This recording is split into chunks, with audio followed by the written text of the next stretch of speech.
plan for self-reliance, as I said, is a sustained effort for Atmanirbhar Bharat, as it called in Hindi. This includes a number of measures.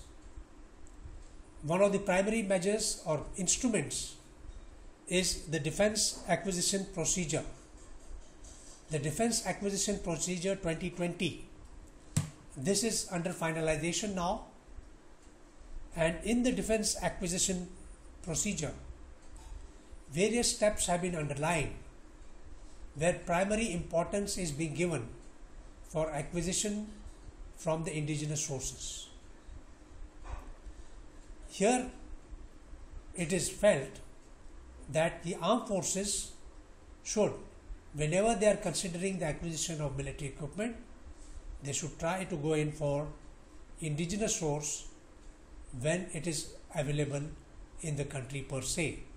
And towards this end, you find that the defence acquisition procedure is structured in that manner.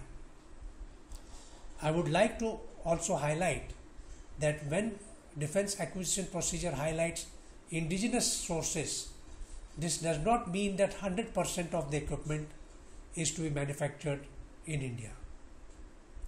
A certain percentage of foreign component has also been laid down, which can be undertaken while acquiring defence equipment, and this component varies between various categories which are there, such as buy India, buy global, etc.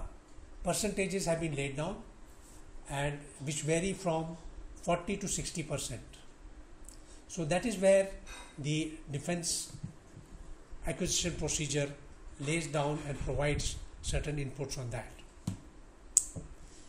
Like they are encouraging now the Buy Indian IDDM, Indian Design and Development and Manufacture. This is given the highest priority.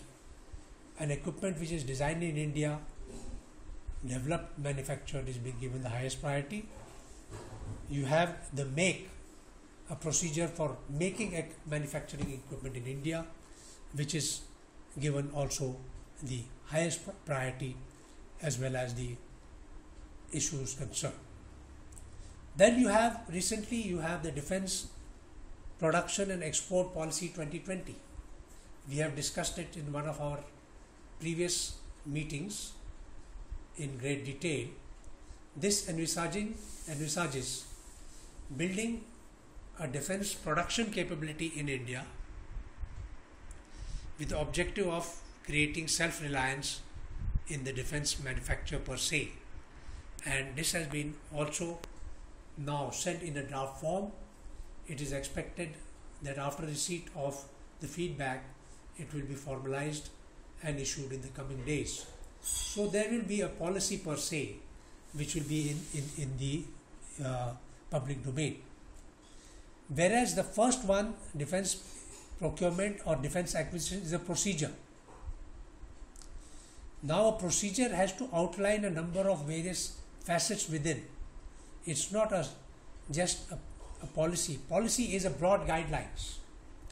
Procedure is the entire process of acquisition has to be underlined in this, and that is where I think the difference lies. That's why you find the defence procurement procedure is about 600 pages, whereas defence production and export policy is just about, I think, less than 60 pages, maybe 40 to 47 pages. In addition to these, the make procedure, there are various categories in the make procedure which have been identified, such as the make 2 category, which is linked also to the components and spares manufactured indigenously. That is encouraged through this. There is also now, as far as the components and spares are concerned, there is an intergovernment agreement has been made with Russia, with which maximum spares are being acquired. In this intergovernment agreement, it is agreed that joint manufacture of spares, components, aggregates and material of Russian equipment which is in India, that will be carried out in India, involving the Russian companies with the Indian private sector as well as public sector companies, so that indigenization of the spares can be undertaken rather than every time importing from Russia whenever it's required. Another important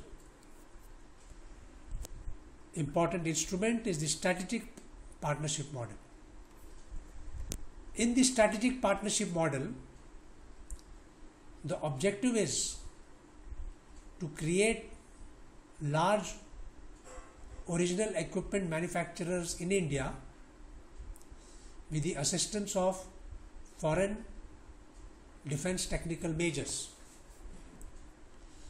The aim is to establish the long-term strategic partnerships by tying up with the global original equipment manufacturers, so that India's capability to manufacture defense equipment, particularly the large platforms, capability to manufacture the large platforms improves substantially. Towards this, presently, two major programs are underway.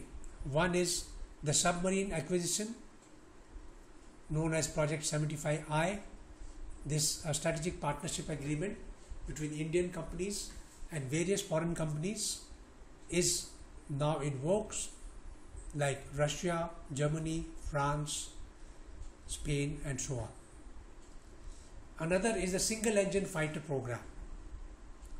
This program also envisages a strategic partnership between Indian companies and a foreign company such as the Lockheed Martin, MiG, Saab, and so on. So presently there are only two platforms which are falling in this category. Later on, it is believed that this program will be expanded